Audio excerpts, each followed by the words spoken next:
Hello friends, for today's video I wanted to go through a topic that I saw recently being discussed, and my first reaction to this was disappointment. I think collectively as readers there are absolutely alternatives to the thing that is being presented here. There are solutions, and I'm sure a lot of you have a lot of your own suggestions and ways to remedy the thing that is getting brought up. So I wanted to bring this to the table to all of you so that you could provide your input about this, but also just in general, I'm going to give my own thoughts on this topic. I'm not going to dilly-dally, I'll just jump straight into it. Some context though, the post is through the author Penn Cole. If you don't know anything about this author, from what I know of their career thus far is that they originally started self-pub, and then they ended up having a lot of success, and now their books are being traditionally published. However, from what I've noticed of the posts that they tend to have, they're very, very compassionate about how they approach certain topics that might be somewhat critical or pointing to some blind spots that the community can have.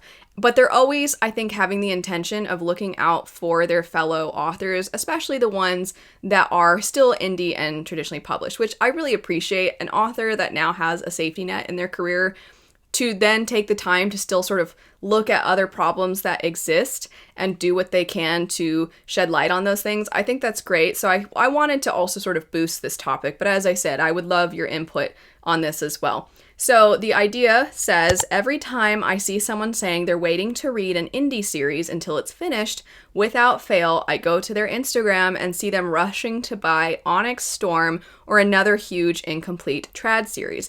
Best-selling authors have lots of support to keep writing, but small indie does not. If people don't read their mid-series books, they won't be able to finish them emotionally or financially. I'm not saying don't read the big trad books, just don't hold smaller authors to a different standard. And to be extra clear, I'm not talking about my books. I'm just frustrated with seeing this happen over and over with my indie friends who are hustling so hard to find new readers. They approached that topic so kindly, so politely. I don't think that they really could have navigated it any better. I'm gonna extend on that and say that for the individuals who are saying that they're waiting for the indie series to be finished before they give them a try, and then are rushing to buy the most popular series that exists right now, that also the author of said series has also talked about how they're going to be taking a break, and thus it's going to be a while before you even get the next book in it. For those individuals, I'm like, I don't believe you. I think you're just pulling off of an excuse that typically is not an excuse for other people. There are a lot of readers, and I think all of us are very understanding of this, or we ourselves happen to be falling under this umbrella of being somebody who prefers to wait until a series is complete before diving into it, for very understandable reasons. Not everybody has all the time in the world to pick up books.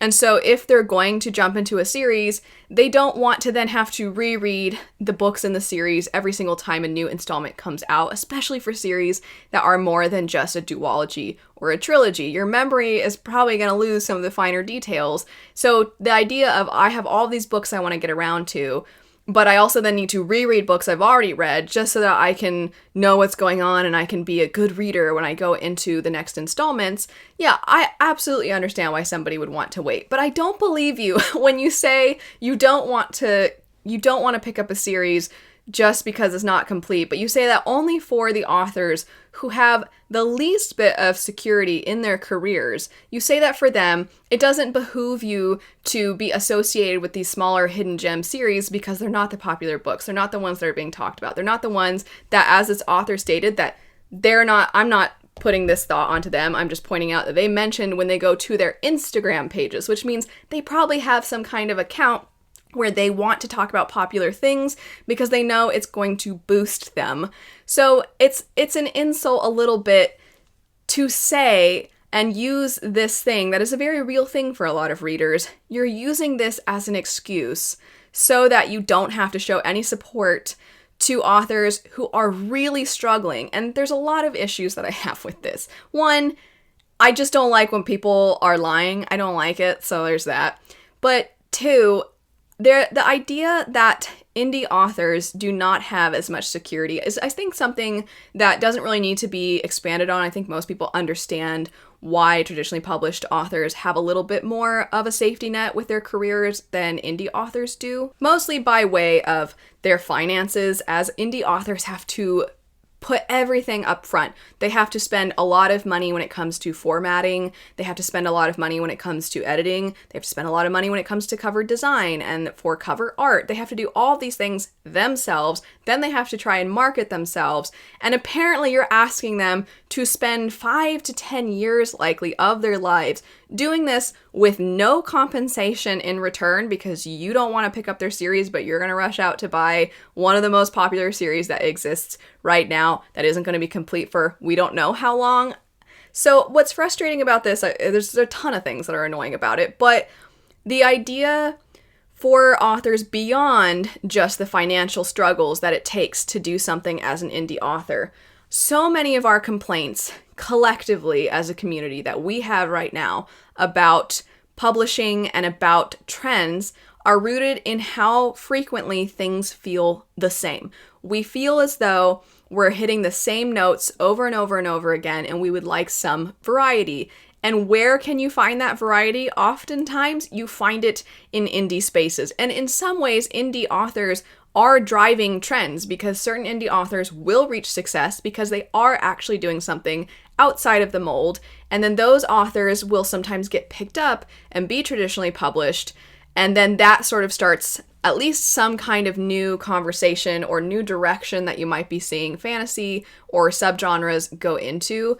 But we need this balance, I think, of having indie authors that are doing their own thing. They're not necessarily in any way confined to what is going to sell based off of what the publisher wants. They don't have to worry about not having creative control over their titles. They don't have to worry about whether or not AI art gets put on their cover, which I have had conversations before, and I'll link a video where I go more in depth with that, because traditionally published authors oftentimes have no say in those kinds of things. So indie authors are able to remedy a lot of our issues that we're having with publishing currently, and they can actually have that creativity and they can have that creative control that you lose when you just purely disregard their careers and all the work they're putting in, and you only ever pay attention to traditionally published works. To be clear, I'm by no means trying to make anybody feel bad who isn't picking up indie authors. That's not really my intention here. It's the individuals who use the I'm waiting for the series to be completed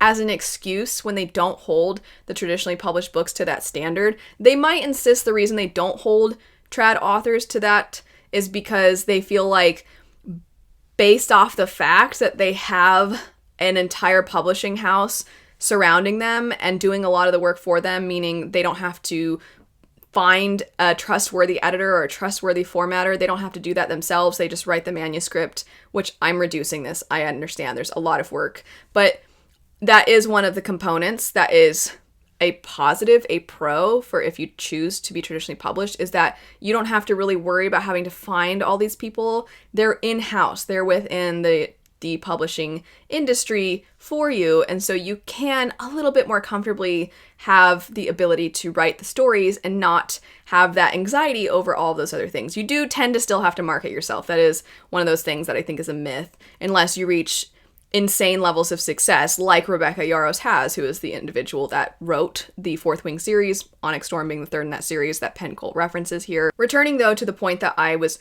getting at, if they genuinely are saying that they don't want to pick up indie mid-series and they would rather wait until they're done, but they don't hold traditionally published authors to that same standard because perhaps their logic is that by having an entire publishing house backing that author, there's a higher likelihood that you are going to get the installments in that series in a more timely manner. I mean, that's a lot of work that I'm putting in to try and argue somewhat on their behalf, because I can maybe see that being a conclusion that people might come to, but it's still not really entirely guaranteed. There are a lot of series, they don't end up being completed at all, or it takes a long time and the books keep getting pushed back. I can list a few off the top of my head. Where's the next book in the Kingkiller Chronicles at the time I'm filming this? What if right after I film this, Patrick Rothfuss is like, it's coming out end of 2025. Where's the end of Kingkiller Chronicles? Where's the end of the A Song of Ice and Fire series? V.E. Schwab was definitely mistreated by her publisher when she was writing the Archive series. That's why that series isn't out. One of the series that I loved as a kid, or I should say a young teen, was the Strongbow saga, by Judson Roberts, I believe is the author's name, and similar things that happened with V.E. Schwab, with the Archive series happened to that author as well, and thus that series was not completed, and it kind of faded into the ether, and most people have no idea that series even exists. This happens all the time. I just filmed an anticipated releases video, and I mentioned The Ashfire King, which is the second book in the Sandsea trilogy, which the first book in that series came out years ago, and this second book got pushed back time and time and time again. You also can't ever predict what things are going to happen in any person's personal life, including traditionally published authors. There are times that authors have something devastating happening in their lives, and the publishing house will be very understanding of that and will say, take all the time you need. There is no rush, which is the right call in that scenario. But that does mean that the point I'm making is it doesn't hold. There's no guarantee that just because you're picking up a book by a traditional house means that you are for sure going to get the releases in that series in a timely manner. There's no guarantee of that. So I really can't understand. To me, as I said before, it just sounds like an excuse because these people have potentially Instagram accounts, Bookstagram accounts, maybe Book Talk accounts.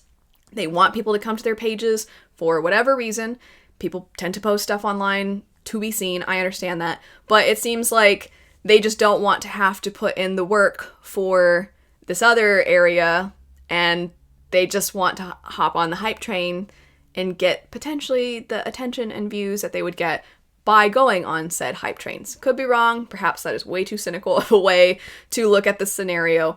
But I do want to mention some things for people that genuinely, regardless of whether it's indie or traditionally published, for the people out there that are like, I really cannot financially or based off of the amount of time I have in my life, I just can't jump into a series if it's not done yet. And you're not, again, really emphasizing, you're not holding any one kind of route to publishing to a certain standard. This is just not feasible for you, but you want to support where you can.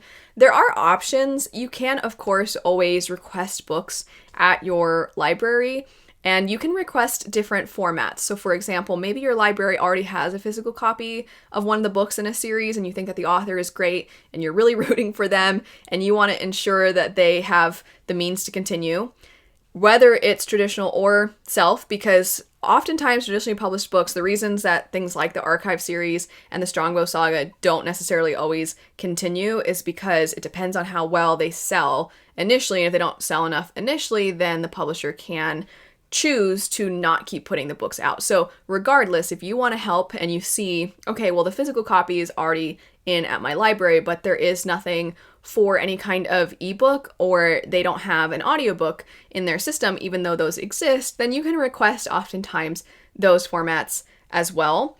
Also, I saw somebody in response to this thread, they brought this up, and if you have the financial means to do this, then this is an option, but this isn't necessarily something I expect anybody to actually be able to do. But if you can, this is an idea, which is that you can purchase the books in the meantime, and then you can have them at least, you can have the support going to the author. That's going to help their sales. And then once all the books are out, then you have them all, and then you can read the whole series. That's one area. This is one I have a harder time pointing to as a viable option, just because I know for a lot of people, they just don't have the money to purchase every old book that comes out from an author they think seems nice, and they think, oh, that sounds good. I just don't have the time right now, but maybe someday in 5 years when all the books are out. So it's an option, but also one that maybe isn't the easiest for everyone. A lot of authors, especially indie and self-pub authors, but not always, sometimes authors that are just not as well known within traditionally published circles, a lot of them will have a newsletter that you can subscribe to, and then anytime they have any kind of event, you can at least be kept up to date to that. You can share that information with maybe a friend that does like that author's works, and then by them buying the tickets to, let's say, some kind of signing, then that can help the author's career stay afloat as well. In general, anytime you see a new installment for a series come out, even if it's not one you've yet picked up, you can share if you do have some kind of bookish account in some fashion. You can share whenever there's a new release. Maybe it's not even a story that you're particularly interested in, but you really like the author themselves, then you can still try to support them via their Patreon if they have some kind of account somewhere, maybe some kind of Substack or something like that, and it's very, very affordable to support them. Maybe you can support them there, but there are other options that exist, and I just feel like we don't have to leave smaller authors in both areas, both traditionally and self-pub circles, we don't have to leave them high and dry and just hope magically that they can keep writing while having a life and probably a full-time job, and also for a lot of people having family obligations, having things that occur within their lives that can disrupt their ability to do a lot of what they're passionate about. I mean, there's so many reasons why it's difficult to write books, and it's very time-consuming, and it takes so much effort and so much money on their end. So I just feel like there are little things that we can do in the meantime if they are taking a chance on writing a series. It's not just helpful to those authors, as I kind of already laid out there. For the smaller authors that are doing a lot of the creative work, they are going to help enrich the genre as a whole. They're going to help enrich the trends as a whole. They're going to shake things up here and there. So overall, it's not just beneficial to individuals, it's beneficial to all of us to try and do what we can to support these people. Before I wrap things up, I just want to say a reminder that Penn Cole worded everything really, really nicely. So if anything seemed a little bit filled with frustration, that's on me. So I don't want anybody to think that Penn Cole was implying anything negative in any fashion. I think that they went about things really wonderfully, but I still thought that this topic was an important enough one that I wanted to bring it to the table so that all of you could chime in as well. Thanks so much for watching though. I hope you have a great rest of your day, and I'll see you later. Bye.